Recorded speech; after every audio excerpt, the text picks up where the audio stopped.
Hello students, एक बार फिर से स्वागत है हमारे यूट्यूब चैनल ए ऑनलाइन सॉल्यूशन में। आज की इस वीडियो में बात करने वाले हैं क्लास 12th पॉलिटिकल साइंस का इंपॉर्टेंट क्वेश्चन। तो फटाफट आप लोग जुड़ जाएं लाइव क्लास में। और लाइव क्लास का टाइम मैं आपको बता देना चाहता हूँ, सुबह 6 बजे और शाम 7 बजे। फिलहाल ये दो वक्त जो है अभी इस चैनल पर क्लास हो रही है। तो 2 वक्त की क्लास आप लोग जो है डेली आया करो, ठीक है। तो ये आपका पॉलिटिकल साइंस का है। फटाफट आओ, और जो अभी तक वीडियो को लाइक नहीं किया हो तो फटाफट यार लाइक कर दो, क्योंकि आपका एक लाइक मेरे लिए बहुत मोटिवेट साबित होता है। तो जितने भी बंदे वीडियो को देख रहे हैं ना, फटाफट लाइक करना, ठीक है। ओके, तो मैं मिटाता हूँ, आपको पता चल गया होगा क्लास के बारे में, ठीक है। ओके, तो सुबह 6 बजे और शाम 7 बजे क्लास में जो है ना प्रेजेंट करना है, ओके। और पीडीएफ मैं आपको बिल्कुल फ्री में देने वाला हूँ। तो चलिए फटाफट मैं आप वीडियो को स्टार्ट करता हूँ। सबसे पहला नंबर सवाल को देखें। सबसे पहला नंबर हमारा सवाल कहता है, ध्यान से, ओके, किस समिति की अनुशंसा पर भारत में प्रथम बार पंचायती राज संस्थाओं का गठन किया गया था। यानी कि किस समिति की अनुशंसा पर भारत में पहली बार पंचायती राज संस्था का गठन किया गया था। ऑप्शन पढ़िए, अशोक मेहता समिति, या गिरधारी लाल व्यास समिति, या सदीक अली समिति, या ऑप्शन डी में है बलवंत राय मेहता समिति। तो यहाँ पर फिलहाल क्या आंसर होगा, फटाफट बताओ इसका करेक्ट आंसर। इसका राइट आंसर होगा ऑप्शन नंबर डी, बलवंत राय मेहता समिति। यानी कि इस क्वेश्चन का सही आंसर होगा हमारा ऑप्शन नंबर डी। बिल्कुल क्लियर है। चलिए अगला क्वेश्चन देखिए। 2 नंबर सवाल देखिए। 2 नंबर सवाल आपके स्क्रीन पर। क्वेश्चन नंबर 2 कहता है, मैं देर नहीं करूंगा, ठीक है। जो आंसर हो आपका जो मुझे लगा कि बी ऑप्शन सही होगा या सी ऑप्शन होगा, जो आपको लगे ऑप्शन वो आप आंसर कमेंट करके देना। एक चीज़ मैं आपको बोलना चाहूँगा, अगर आप लाइव में वीडियो देख रहे हो तो संत से ना बैठें। बैठने से कुछ नहीं होता है। अगर आप बैठ के आंसर दे रहे हो ना, तो वो एक रोल करता है, क्योंकि आपके माइंड में वो जाकर फिट होता है, ठीक है। लिखने से सब कुछ होता है। तो आंसर जो है लिखा करो, ए ऑप्शन, बी ऑप्शन, ठीक है। तो आप कोई भी बंदा बैठ के नहीं रहेगा, सब आंसर देगा, ठीक है। दूसरा नंबर सवाल देखिए। निम्नलिखित में कौन भारतीय संघीय व्यवस्था की विशेषता नहीं है। यानी कि ये चारों ऑप्शन में से भारतीय संघीय व्यवस्था की विशेषता आपको बताना है, ये विशेषता नहीं है। ऑप्शन ए देखिए, दोहरी नागरिकता, शक्तियों का विभाजन, स्वतंत्र न्यायिक व्यवस्था, और ऑप्शन डी संविधान की सर्वोच्चता। तो यहाँ पर 2 का सही आंसर होगा ऑप्शन नंबर ए, दोहरी नागरिकता। दोहरी नागरिकता ये जो है ना भारतीय संघीय व्यवस्था की विशेषता नहीं है। यानी इस क्वेश्चन का ए ऑप्शन हमारा राइट होगा, और इस ऑप्शन का हमारा डी ऑप्शन राइट होगा। चलिए अगला क्वेश्चन देखते हैं। इसका पीडीएफ में बिल्कुल आज मैं आपको फ्री में दूंगा, आप लोग टेंशन मत लो। क्वेश्चन नंबर 3, भारतीय संविधान द्वारा कितने मौलिक अधिकार जो है ना प्रदान किए गए, ठीक है। तो ऑप्शन ए देखिए, 5, 6, 7 और 8। यानी कि आपको बताना है कि भारतीय संविधान के द्वारा कितने मौलिक अधिकार प्रदान किए गए, ओके। तो यहाँ पर सही आंसर होगा ऑप्शन नंबर बी, यानी कि 6 मौलिक अधिकार अभी जो है ना भारतीय संविधान के द्वारा 6 मौलिक अधिकार जो है प्रदान किए गए, बी ऑप्शन सही होगा। आइए देखते हैं अगला क्वेश्चन। डियर, मैं आपको बोलना चाहूँगा, अगर आपको वीडियो पसंद आ रही तो वीडियो को लाइक करो, डेली क्लास में जुड़ो, शाम 7 बजे और सुबह 6 बजे, ठीक है। ये दोनों टाइम आप लोग क्लास में आया करो, ओके। चलिए दूसरा नंबर सवाल पढ़िए। दूसरा नंबर सवाल आपका क्या कह रहा। दूसरा नंबर सवाल कहता है, भारतीय संविधान का कौन सा अनुच्छेद निर्वाचन के लिए प्रावधान करता है। भारतीय संविधान के लिए जो है कौन सा अनुच्छेद निर्वाचन के लिए प्रावधान करता है। अनुच्छेद 320 और 321, 322, 324। 4 का सही आंसर होगा हमारा ऑप्शन नंबर डी, 324। भारतीय संविधान का जो है ना 324वां जो है अनुच्छेद ये निर्वाचन के लिए प्रावधान करता है। तो यहाँ पर डी ऑप्शन हमारा राइट हो जाएगा।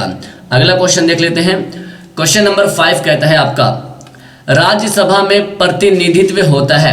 राज्यसभा में प्रतिनिधित्व कौन होता है, किसका होता है, केंद्र का या राज्य का, या ए और बी दोनों का, या इनमें से कोई नहीं, ठीक है। तो राज्यसभा में जो है प्रतिनिधित्व होता है, ये किसका होता है, तो ये होता है दोनों का, ये होता है राज्यों का, बी ऑप्शन से होगा, ठीक है। ये किसका होता है, तो ये होता है राज्यों का।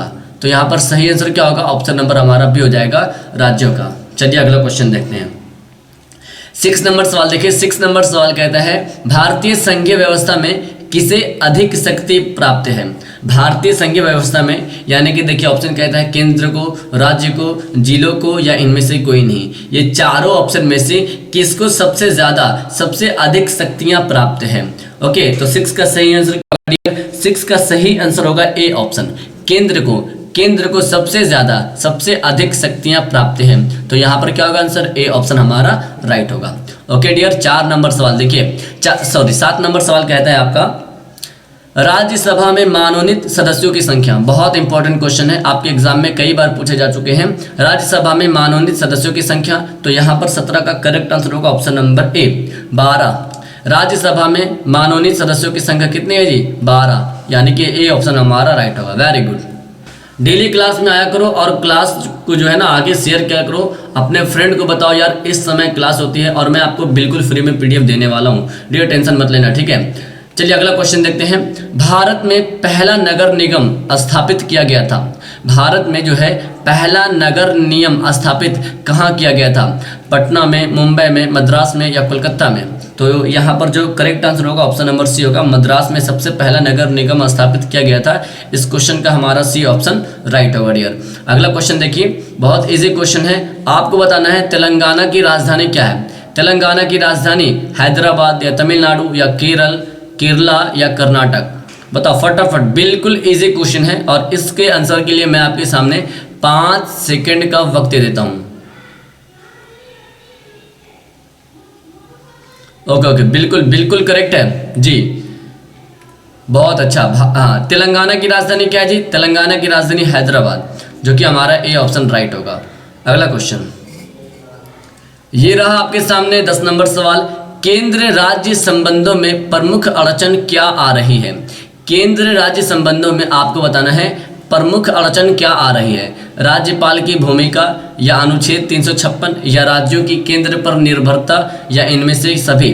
तो केंद्र राज्य संबंधों में जो प्रमुख अड़चन आ रही है, 10 का सही आंसर होगा हमारा ऑप्शन नंबर डी, इनमें से सभी। राज्यपाल की भूमिका भी ये अड़चन आ रही है और अनुच्छेद 356 ये भी आ रही है और राज्यों की केंद्र पर निर्भरता सभी आ रहे हैं, ठीक है। तो यहाँ पर डी ऑप्शन हमारा सही हो जाएगा। अगला क्वेश्चन देखिए, भारतीय संविधान का 73वां संशोधन संबंधित है। भारतीय संविधान का 73वां संशोधन किससे संबंधित है, ग्राम पंचायत से या पंचायती राज से या नगर पालिका से या नगर निगम से। तो 73वां संशोधन जो है ये पंचायती राज से संबंधित है, तो यहाँ पर बी ऑप्शन सही होगा, ठीक है। 73वां संशोधन याद रखना, 73वां संशोधन पंचायती राज से संबंधित है, बी ऑप्शन सही होगा। अगला क्वेश्चन देखते हैं, भारत में गैर कांग्रेस सरकार के पहले प्रधानमंत्री कौन है। भारत में यहाँ पर थे होते, सॉरी, ठीक है। भारत में गैर कांग्रेस सरकार के पहले प्रधानमंत्री कौन थे। Option A Chandrashekhar, Morarji Desai, VP Singh और आई के गुजराल। तो यहाँ पर 12 का सही आंसर होगा option number B, Morarji Desai. ये गैर कांग्रेस सरकार से पहले प्रधानमंत्री थे, यानी इस क्वेश्चन का सही आंसर होगा हमारा ऑप्शन नंबर बी। 13 नंबर सवाल देखें। डियर आपको वीडियो पसंद आ रही तो लाइक करेंगे, ठीक है। सर्वोच्च न्यायालय के न्यायाधीश की नियुक्ति कौन करता है। सर्वोच्च न्यायालय की न्यायाधीश की नियुक्ति कौन करता है। ए ऑप्शन प्रधानमंत्री, बी ऑप्शन मंत्रिमंडल, सी ऑप्शन राष्ट्रपति और डी ऑप्शन उपराष्ट्रपति। तो सर्वोच्च न्यायालय की न्यायाधीश की नियुक्ति कौन करता है, सही आंसर होगा हमारा ऑप्शन नंबर सी, राष्ट्रपति करता है, ठीक है। सी ऑप्शन हमारा सही होगा।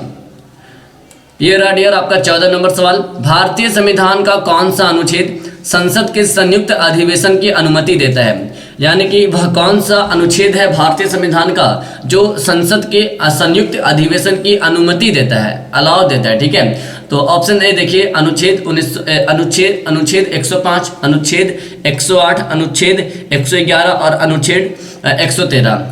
तो बताओ फटाफट, संयुक्त अधिवेशन की अनुमति कौन देता है, कौन सा अनुच्छेद। तो यहाँ पर 14 का सही आंसर होगा हमारा ऑप्शन नंबर सी, अनुच्छेद 111। ये क्या करता है, ये संसद के संयुक्त अधिवेशन की नियुक्ति अधिवेशन की अनुमति को देता है, ठीक है। यानी कि हमारा सी ऑप्शन यहाँ पर सही हो जाएगा। ओके डियर, अगला क्वेश्चन देखिए 15 नंबर सवाल। निम्नलिखित में कौन एक संवैधानिक संस्था नहीं है। निम्नलिखित में से कौन एक संवैधानिक संस्था नहीं है। ऑप्शन ए नीति आयोग, वित्त आयोग, संघ लोक सेवा आयोग, चुनाव आयोग। एक संवैधानिक संस्था नहीं है, 15 का ए ऑप्शन राइट होगा। नीति आयोग एक संवैधानिक संस्था नहीं है, इसलिए हमारा ए ऑप्शन यहाँ पर सही हो जाएगा। 16 नंबर सवाल देखिए, 16 नंबर सवाल कहता है भारतीय संविधान के किस भाग को संविधान की आत्मा, बिल्कुल बहुत इंपॉर्टेंट क्वेश्चन है। भारतीय संविधान के किस भाग को संविधान की आत्मा कहा जाता है? इसको मैं मिटाता हूं और फिर से एक बार करता हूं, ठीक है।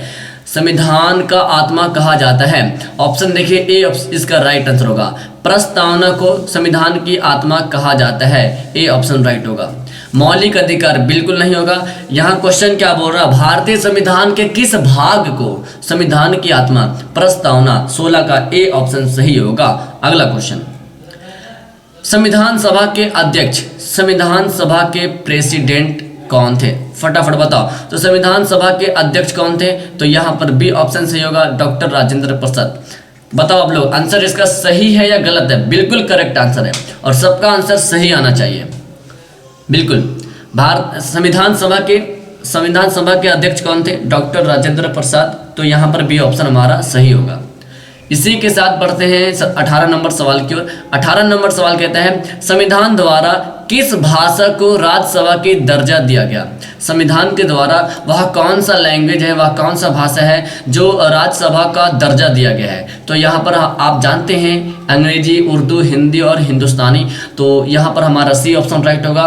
हिंदी को राज्यसभा का दर्जा दिया गया है, तो यहाँ पर सी ऑप्शन सही होगा, याद रखना, ठीक है। अगला क्वेश्चन देखते हैं, भारत संयुक्त राष्ट्र संघ का सदस्य कब बना? बहुत वीवीआई क्वेश्चन है, ठीक है। भारत संयुक्त राष्ट्र संघ कब बना? 1945 ईस्वी को बना, इसलिए इसका राइट आंसर होगा हमारा ऑप्शन नंबर ए। अगला क्वेश्चन देखिए, किस देश ने नाटो में अमेरिकी नेतृत्व का विरोध किया? किस देश ने जो है नाटो में अमेरिकी नेतृत्व का विरोध किया था? ब्रिटेन, फ्रांस या पश्चिम जर्मनी या इटली? तो फटाफट बताओ, अमेरिकी नेतृत्व का विरोध किस देश के नाटो में किया था? तो यहाँ पर 20 का सही आंसर होगा हमारा ऑप्शन नंबर बी, बिल्कुल करेक्ट है, फ्रांस। क्या होगा? फ्रांस। अमेरिकी नेतृत्व का विरोध किया था फ्रांस। गुड गुड गुड, बहुत अच्छा। चलिए अगला क्वेश्चन देखिए, सौराष्ट्र किस राज्य का अंग है? सौराष्ट्र किस राज्य का अंग है? Option A Maharashtra, Rajasthan, Karnataka, Gujarat. सौराष्ट्र किस राज्य का अंग है जी? तो यहाँ पर 21 का सही आंसर होगा गुजरात। गुजरात का अंग है, इसलिए यहाँ पर डी ऑप्शन हमारा राइट हो जाएगा। अगला क्वेश्चन, किस देश के प्रभुत्व से एक ध्रुवीयता कायम हुई? किस देश के जो है ना, यानी कि वह कौन सा देश है, उसके प्रभुत्व से एक ध्रुवीयता कायम हुई? रूसी संघ, यह घा लिखा था, ओके, रूसी संघ, चीन, फ्रांस, अमेरिका। तो यहाँ पर 22 का सही आंसर होगा हमारा option number D, America.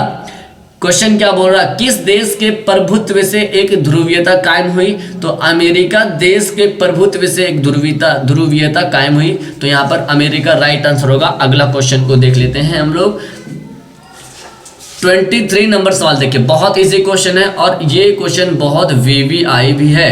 Dakshesh SAARC में कितने देश हैं? दक्षेश सार्क में कितने देश हैं, या बोलो तो सार्क में कितने सदस्य हैं?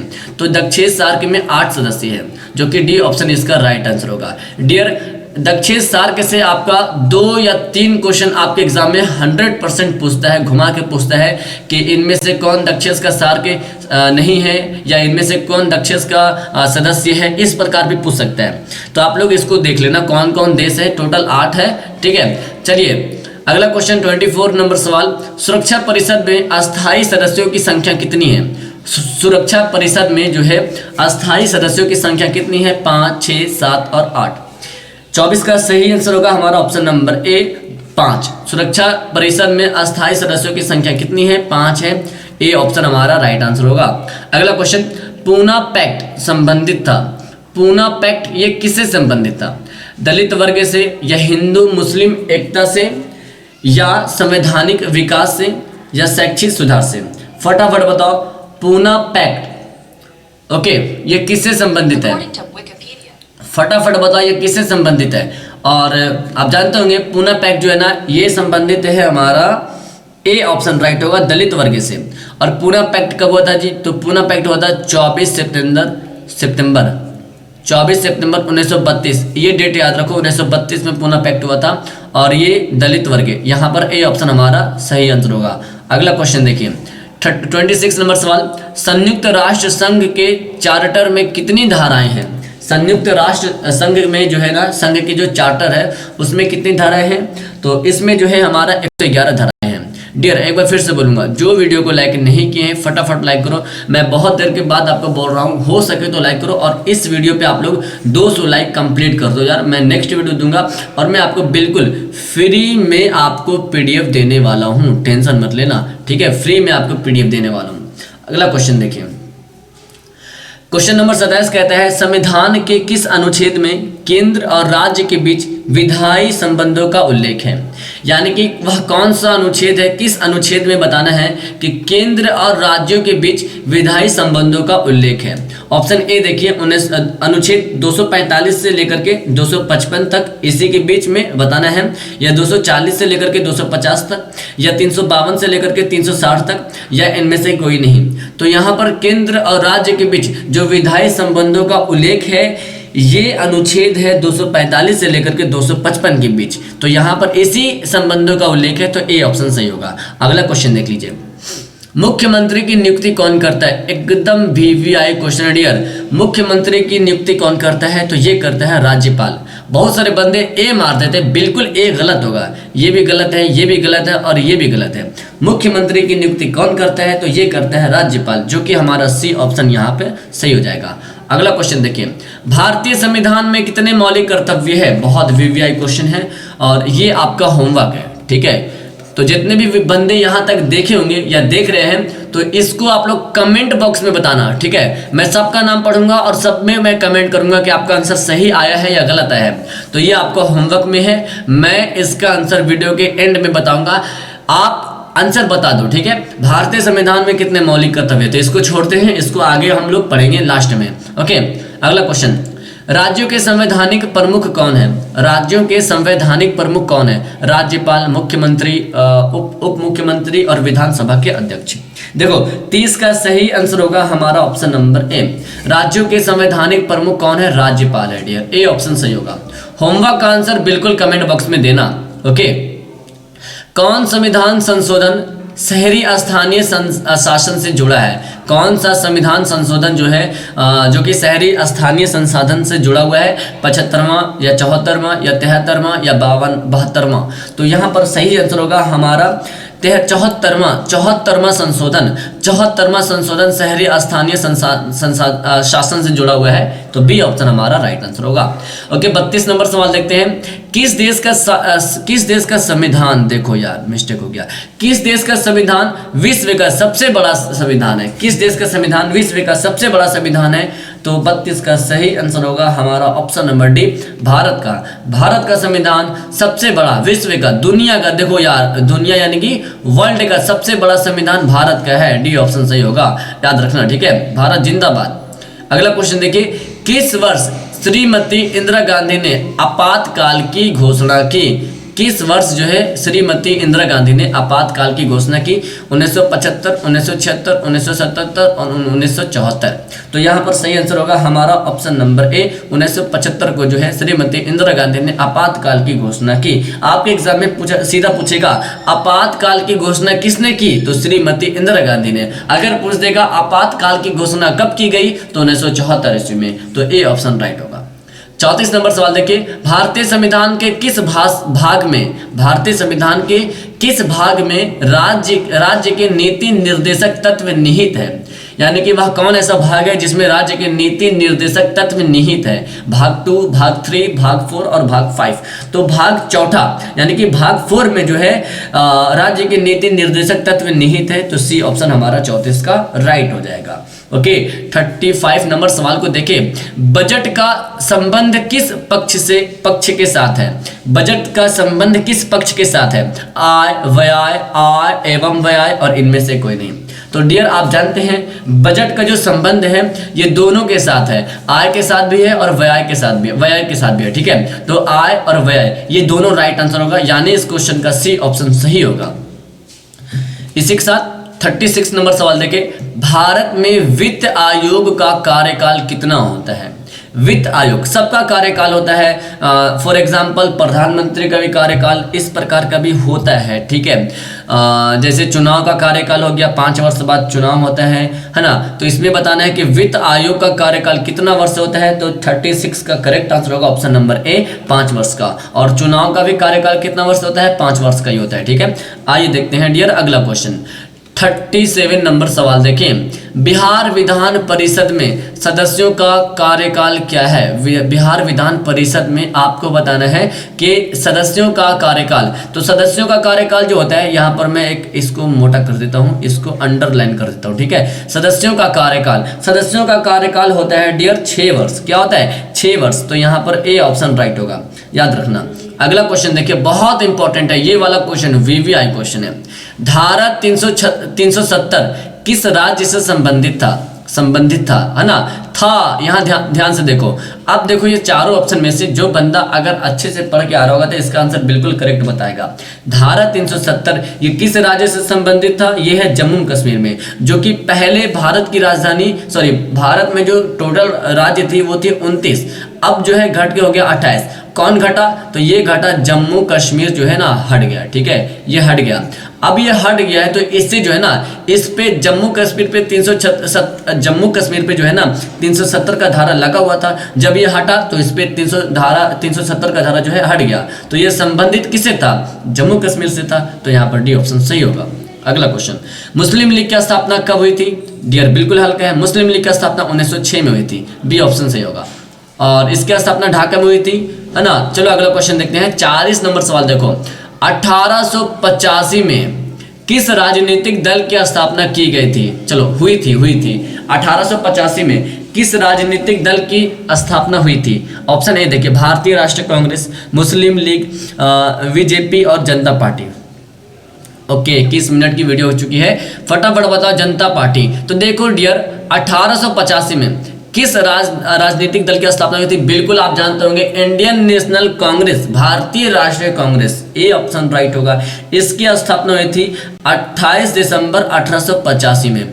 इसकी स्थापना किसने की थी? इसकी स्थापना की थी ए.ओ.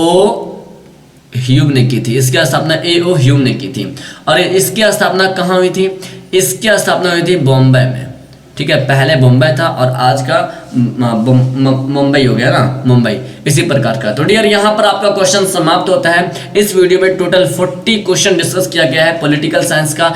ये वीडियो आपको कैसी लगी है वीडियो के नीचे कमेंट बॉक्स में बताना, और हो सके तो लाइव चैट में भी बता दिया करो, ठीक है। और जो क्लास में नहीं जुड़े हो डेली जुड़ो, और आज का PDF जो लेना चाहते हो बिल्कुल आसान तरीके से मैं आपको बताऊंगा, ठीक है। सबसे पहले आप क्या करो, देखो डियर, सबसे पहले आप क्या करो, आप जो है ना प्ले स्टोर से जो है एक एप्लीकेशन आपको डाउनलोड करना पड़ेगा।